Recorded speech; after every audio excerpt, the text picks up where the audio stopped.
Петровна, Петровна!» — кричала в сенях старушка. «Что тебе?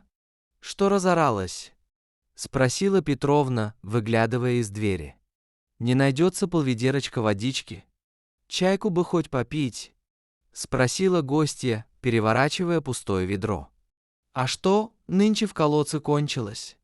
Или тебе лень идти 100 метров?» — поинтересовалась Петровна, все же отливая воды в ведро соседки. «А ты что, не в курсе?» — улыбалась гостья. «Да в чем дело? Ты говори, как есть, и не ходи вокруг да около. Вон у тебя привычка дурная». Рассердилась Петровна. «Да ты сама то глянь, словами и не скажешь», — ответила гостья. «Ей-богу, не пойму. Я 3-й день на деревню не ходила, все в огороде занимаюсь». «Что там у вас?» — ворчала уже шепотом Петровна. Подруги вышли вместе через широкую дверь. Та, что пришла, показывала рукой в сторону большого деревенского колодца. Петровна вскрикнула и схватилась руками за голову. Прямо возле колодца, прислонившись к срубу, боком сидел большущий волковыл. Негромко так, из дома и не услышишь. Волк по всему уже устал и охрип, но продолжал выть.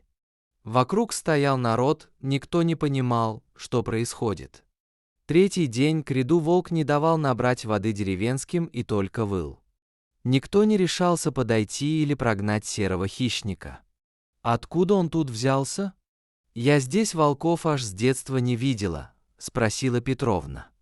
«А вот сидит и воет, зараза».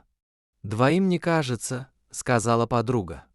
Петровна прикрыла двери и отправилась поближе к людям. Многие стояли кучками и перешептывались.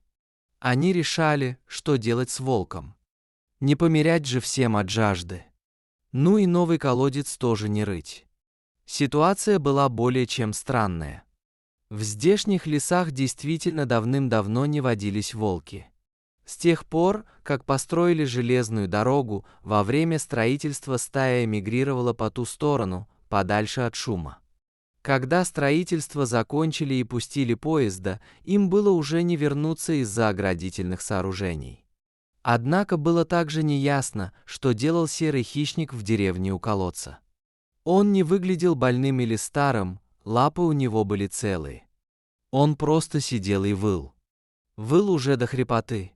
Пока люди решали, что с этим делать, из толпы вышла одна девушка.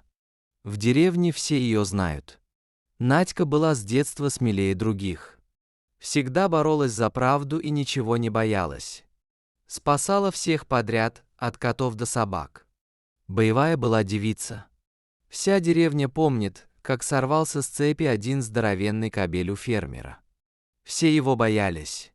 Дети в рассыпную, бабки кто куда попрятались. Одна Надька схватила кусок кирпича и погналась за этим псом разъяренным. По дороге поднимает камни и в него кидает, а напоследок и кирпич полетел туда же. Пес, как увидел такое чудо, хвост поджал и огородами домой. С тех пор, если убегал, все Надьку звали. А пес, как только видел ее издалека, да голос слышал, сразу писался под себя и домой бежал. Так вот, выходит из толпы эта Надька и осторожно так к волку подходит. Кирпича на этот раз у нее при себе не было. Волк увидел девочку и словно обрадовался. Он как будто того и ждал. Казалось, он даже хвостом завилял. Подскочил, встал на задние лапы, а передние на край колодца поставил и сам внутрь заглядывает. Тут в толпе послышался голос Митяя. Это наш местный деревенский алкоголик. Ему дочка на попечение внучка оставила, а сама с мужем укатила за лучшей жизнью аж в Америку. Дед кое-как внучка растил, мамаша деньги присылала, на мальчишке мало что перепадало, дед в основном все пропивал. Никто не видел Костю моего. «Костя, где этот сорванец?» — спрашивал всех Митяй. «Ну, так как обычно, проспишь ты паренька когда-нибудь, небось, уже неделю пьешь», — поинтересовалась Петровна. «Ты не гони, Петровна, всего-то 3-й день». «Отметить надо, Светка перевод прислала», — ответил довольный Митяй. Так чай поди, не тебе прислала, а для сына, сказала Петровна. Да ты не сиканди, Петровна, там и мальцо останется. Куда ж гаденыш запропастился? Митяй пошел дальше. Тихо всем! Там, кажется, ребенок! Крикнула Надежда своим громогласным голосом. По толпе людей пронесся гул. Надежда попросила лестницу с веревкой и полезла вовнутрь. Долго ее не было. Потом стала кричать, чтоб поднимали. А когда люди ее достали, то на руках она держала мальчика. Как раз того самого Костю, которого искал Митяй. Все стали оглядываться, а он уже ушел куда-то. Ему и дело не было до внука и до того, кого поднимут из колодца. Митяя отыскали в магазине, он покупал очередную порцию любимого напитка, который был покрепче кофе, но и прозрачный, как слеза. Надя посмотрела на старика и сказала, пока не протрезвеет, мальчика не получит, и унесла Костика домой, а по пути и волка забрала, не у колодца же ему сидеть. Дед Митяй протрезвел только через 2 недели. Пришел к Надежде за ребенком. «Какой ребенок?» «Костик?» «Он в колодце утонул», — сказала Надежда. «Надька, брось ты шутки шутить. Я тебя еще ребенком, без штана и команде, помню. Давай Костика». Пытаясь говорить сердито, сказал Митяй. «И что теперь?» «Теперь я должна в твою пьяную клаку ребенка отдавать», — парировала Надька. «Дался тебе этот ребенок. Роди своего, потом выкомандуй». «Коська, а ну, пойдь домой!» — кричал Митяй. Мальчик выглянул из-под двери и сказал, что не хочет к дедушке. Он будет у тети Нади жить. Дядь Митяй попытался выйти в дом, но дорогу ему преградил волк, оскалив зубы. Он по-прежнему жил у Надежды. Дед Митяй уходил, кидая в Надьке на адрес обидные ругательства. Говорил, что она его внучка хочет прихапать, чтобы получать американские деньги. Это были очень обидные слова, которые ранили Надежду в самое сердце. Дед Митяй не мог знать, и Надежда никому не говорила. На самом деле Костик был ее сын. Так получилось, что она забеременела, и не было у Нади никакого мужа. Случайное было знакомство с заезжим гастарбайтером. А у деда Митяя дочка замужем была и тоже ждала ребенка. Надежда всячески скрывала свою беременность, думала, родит и оставит малыша в роддоме. Пусть усыновляет, кто захочет. Может, попадет в хорошую семью.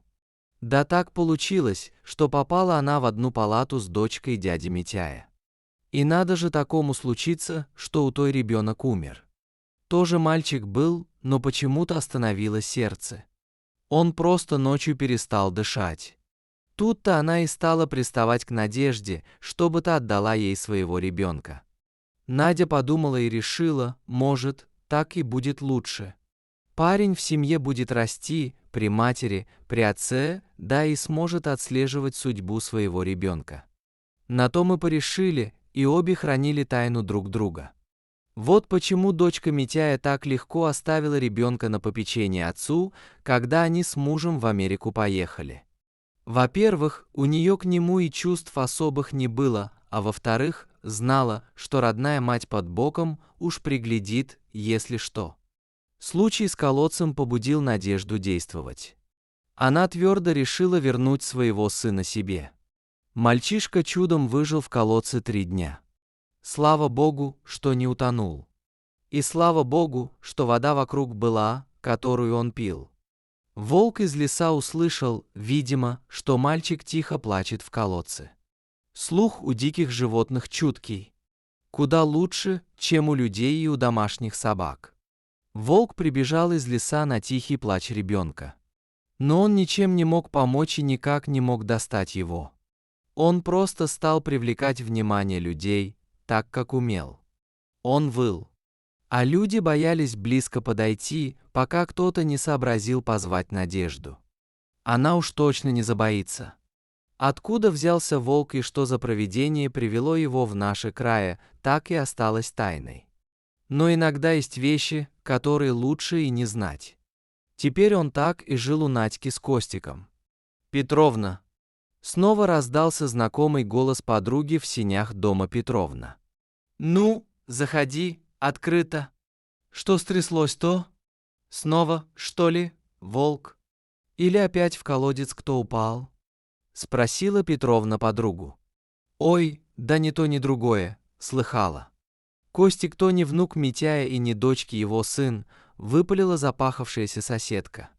«Иди ж ты, а чей тогда?» Петровна вытаращила глаза от удивления. «Ты только не падай.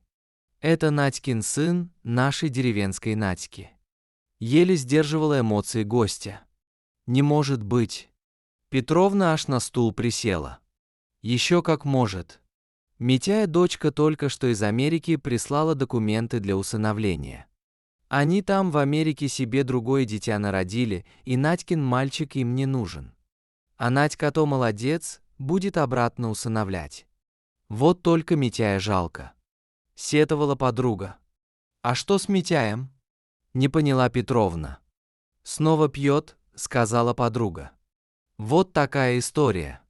А вам спасибо, что дослушали до конца. Не забудьте подписаться и поставить лайк, а также нажимайте на колокольчик, чтобы не пропустить новые видео. Всего хорошего!